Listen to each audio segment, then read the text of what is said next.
What can Protestants learn from monasticism? Well, a lot, but let me focus on a few things. The first thing is Protestants should realize that monasticism was not a fringe movement within the history of the church, that it was an essential element of the life of the church, and therefore the traditional way that many people chose to be disciples of our Lord Jesus Christ.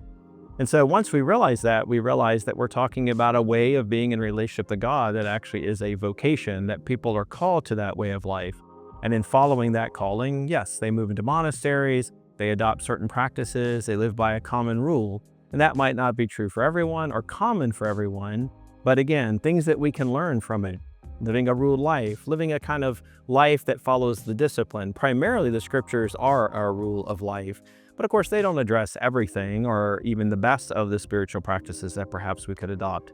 But the monks lived under that rule of life, and so we also can live under that rule of life. The second thing, of course, they can teach us is the role of prayer in the spiritual life. Primarily, monks were dedicated to be a praying people. Everything else that they did was for that purpose of being able to pray the daily offices and talk to God. And so we should view our own lives as primarily lives of prayer, and that everything else that we do in our life, all those things that we're called to, whether parents, to be parents, to raise our children, to be in relationship with others, that all those things are ways for us to feed back into our prayer life.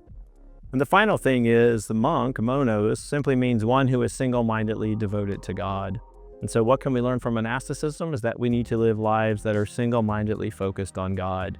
That we don't have our secular life and then our Christian life, that we don't have our work life and our church life, but that these in fact are united into one life. And no matter what we're doing, vocationally, for our work, for our job, recreationally, whatever it is, that our calling is to be a monk of a particular sort. That is, the one who is single-mindedly focused on God.